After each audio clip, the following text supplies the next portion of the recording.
नमस्कार मैं मजिद बंधुसकल ब्लगते चामक आज 9टा गुरुत्वपूर्ण खबर। प्रथमটো खबर राज्यवासीলৈ आन एक उद्वेगजनक खबर।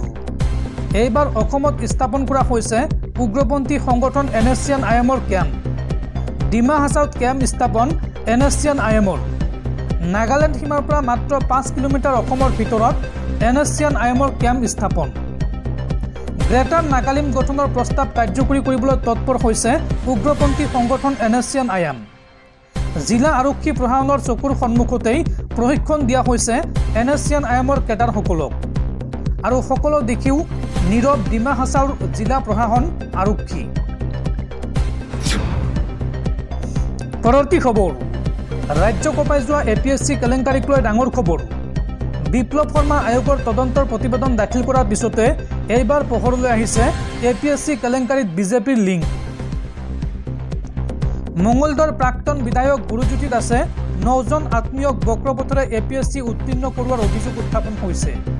প্ৰাক্তন বিধায়ক গুৰুজ্যোতি দাসে বক্ৰপথৰে কাক কাক APSCৰ চাকৰি দিছিল চাওঁ আহক। লীনা দাস, নিৰ্মল দাস, ভাৰ্গমণি দাস, মনদীপ দাস, ডক্টৰ দেৱাশিষ দাস, নৰেশ্বৰ দাস, কল্পনা দাস, খানুৰাম দাস আৰু দেৱেন্দ্ৰ দাসক বক্ৰপথৰে চাকৰি দিছিল গুৰুজ্যোতি দাসে। কিন্তু ৰহস্যজনকভাৱে তদন্তৰ আওতালৈ অহা নাই প্ৰাক্তন বিধায়কগৰাকী। পৰৱৰ্তী খবৰ সলনি হৈছে অসমৰ পৰিৱেশ। 10 বছৰ আগৰ অসম এতিয়া আৰু নাই। অসমৰ প্ৰাক্তন মুখ্যমন্ত্ৰী সৰ্বানন্দ সোণোৱাল, তৰুণ গগৈয়ে কৰিব নোৱাৰা কাম কৰিছে মুখ্যমন্ত্ৰী হিমন্ত বিশ্ব শৰ্মাই। সৰ্বানন্দ সোণোৱাল কিংবা তৰুণ গগৈয়ে BTRত এটা নিশাও কটাব পৰা নাছিল, কিন্তু মই মুক্তভাৱে BTRত 8টা নিশা কটাইছোঁ। এই মন্তব্য ৰাজ্যৰ মুখ্যমন্ত্ৰী হিমন্ত বিশ্ব শৰ্মাৰ।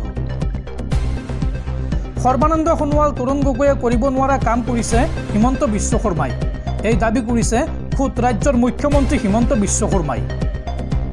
হিমন্ত বিশ্ব শৰ্মাই এই সন্দৰ্ভত কয় যে সৰ্বানন্দ সোণোৱালেও BTRত নিশা এটা কটাব পৰা নাছিল। প্ৰাক্তন মুখ্যমন্ত্ৰী প্ৰফুল্ল কুমাৰ মহন্তয়ো এটা নিশা কটাব পৰা নাছিল BTRত। আৰু 15 বছৰ অসমৰ মুখ্যমন্ত্ৰী হৈও তৰুণ গগৈয়েও BTRত থাকিব পৰা নাছিল। সৰ্বানন্দ সোণোৱালৰ দিনতো এয়া সম্ভৱ হৈ উঠা নাছিল। আৰু BTRত 8 দিন থাকি মই মুক্তভাৱে ঘূৰিব পাৰিছোঁ। কেইবছৰমান আগত এয়া কল্পনাৰো অতীত আছিল, কিন্তু এতিয়া অসমৰ পৰিৱেশ সলনি হৈছে। 8টা দিন BTRত কটোৱা ময়েই অসমৰ একমাত্ৰ মুখ্যমন্ত্ৰী। সৰ্বানন্দ সোণোৱাল, তৰুণ গগৈয়ে কৰিব নোৱাৰা কাম হিমন্ত বিশ্ব শৰ্মাই কৰা বুলি দাবী কৰিছে ৰাজ্যৰ মুখ্যমন্ত্ৰী হিমন্ত বিশ্ব শৰ্মাই। দৰ্শকসকল আৰু বহুতো গুৰুত্বপূৰ্ণ খবৰ আছে।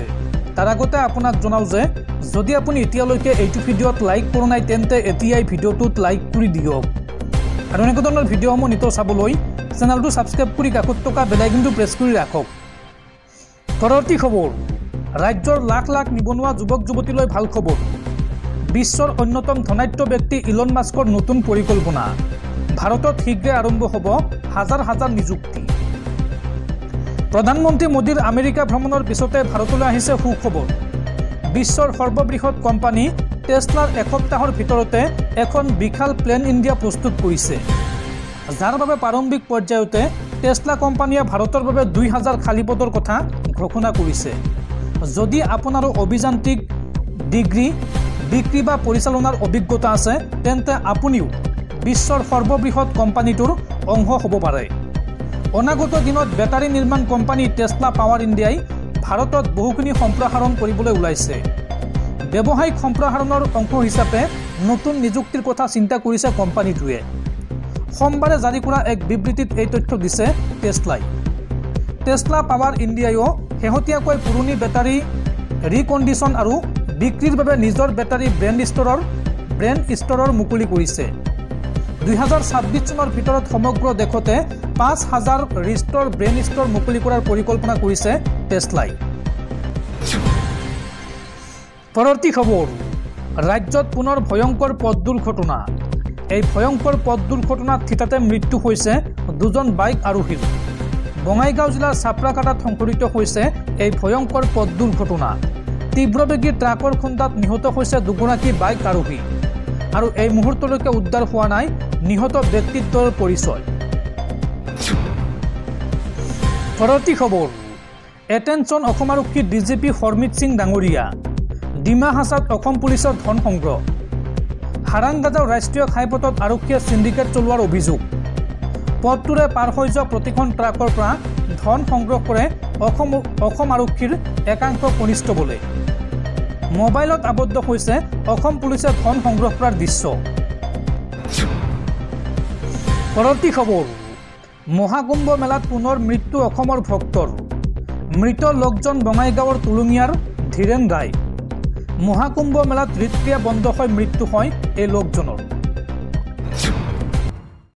পৰৱৰ্তী খবৰ, এইবাৰ 2 মেৰুত শংকৰ সংঘ আৰু টাই আহোম যুৱ ছাত্ৰ পৰিষদ।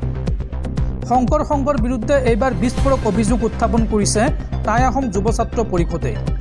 টাই আহোম যুৱ ছাত্ৰ পৰিষদৰ মন্তব্য যে নিৰ্বলীৰ ওপৰত বলি হৈ দেখুৱাই শংকৰ সংঘই দুখীয়াক এঘৰীয়া কৰি ধনীৰ পৰা লয় বৃহৎ অনুদান। লগতে বিবাহত সকামত যোৱাত বাধা, গাহৰি কুকুৰা পোহাত বাধা দি অসমীয়াক দুভাগ কৰিছে শংকৰ সংঘই। শংকৰ সংঘৰ বিৰুদ্ধে এই বিস্ফোৰক অভিযোগ টাই আহোম যুৱ ছাত্ৰ পৰিষদৰ। বিতৰ্কৰ মূল আৰু একমাত্ৰ কাৰণেই হৈছে শংকৰ সংঘৰ সংবিধান। ধনী আৰু দুখীয়াৰ বাবে বেলেগ বেলেগ সংবিধান আছে শংকৰ সংঘৰ। দুখীয়াক এঘৰীয়া কৰি ধনীৰ পৰা অনুদান লয় শংকৰ সংঘই। সময় থাকোঁতে শংকৰ সংঘই আহোম জনগোষ্ঠীৰ ওচৰত ক্ষমা খোজক। 2টা গাহৰি পুহি পৰিয়াল চলোৱা দুখীয়া লোকক লক্ষ্য কৰি লয় শংকৰ সংঘই। কিন্তু লাখ লাখ কুকুৰা পোহা মানুহৰ পৰা বৃহৎ অনুদান লয় একেটা শংকৰ সংঘই। শংকৰ সংঘই ক্ষমা খুজিলেহে হাম কাটিব বিতৰ্ক। আৰু এই বিতৰ্কৰ গোটেই ভুল আছে শংকৰ সংঘৰ গাত। অসমৰ 7ম পুৰুষীয়া সংস্কৃতি বিনষ্ট কৰিছে শংকৰ সংঘৰ সংবিধানে। ধৰ্মৰ নামত সমাজক দুফাল কৰিছে শংকৰ সংঘই। মনত প্ৰচণ্ড আঘাত পাইছে, যাৰ বাবে দাহ কৰা হৈছে শংকৰ সংঘৰ সংবিধানৰ প্ৰতিলিপি।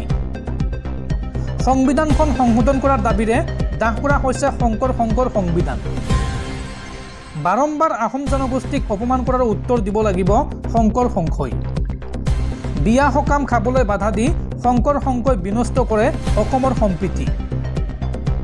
বিতৰ্কৰ মাজতে পুনৰ বিস্ফোৰণ টাই আহোম যুৱ ছাত্ৰ পৰিষদৰ। পৰৱৰ্তী খবৰ, 144 বছৰৰ মূৰত উত্তৰ প্ৰদেশৰ প্ৰয়াগৰাজত অনুষ্ঠিত হোৱা মহাকুম্ভ মেলাক মৃত্যু কুম্ভ মেলা আখ্যা পশ্চিমবংগৰ মুখ্যমন্ত্ৰী মমতা বেনাৰ্জীৰ। পৰৱৰ্তী খবৰ, লাখ লাখ মুছলমান লোকলৈ ভাল খবৰ। সমাগত পবিত্ৰ ৰমজান মাহ আৰু এইবাৰ ৰমজান মাহত চৰকাৰী কৰ্মচাৰীক বিশেষ ৰেহাই দিব চৰকাৰে। ইফতাৰৰ বাবে 1 ঘণ্টা আগতে এৰিব পাৰিব কাৰ্যালয়, যাৰ পৰিপ্ৰেক্ষিতত এতিয়া উৎফুল্লিত মুছলমান সমাজ। পবিত্ৰ ৰমজান মাহক লৈ ডাঙৰ খবৰ। এইবাৰ ৰমজান মাহৰ বাবে চৰকাৰী কৰ্মচাৰীয়ে লাভ কৰিব বিশেষ ছুটি। 1 ঘণ্টা পূৰ্বে কাৰ্যালয় এৰিব পাৰিব চৰকাৰী কৰ্মচাৰীয়ে। ইছলামধৰ্মী চৰকাৰী কৰ্মচাৰীক দিয়া হ'ব বিশেষ ৰেহাই। 4 বজাতে সমাপ্ত কৰিব পাৰিব কাৰ্যালয়ৰ কাম। আৰু লগতে শিক্ষাৰ্থীৰ বাবেও 1 ঘণ্টা ৰেহাই দিব চৰকাৰে। 2 মাৰ্চৰ পৰা 31 মাৰ্চলৈকে ল'ব পাৰিব এই ছুটি। তেলেংগানাৰ কংগ্ৰেছ চৰকাৰে লৈছে এই ডাঙৰ সিদ্ধান্ত। উল্লেখযোগ্য যে 2 মাৰ্চৰ পৰা আৰম্ভ হ'ব পবিত্ৰ ৰমজান মাহ।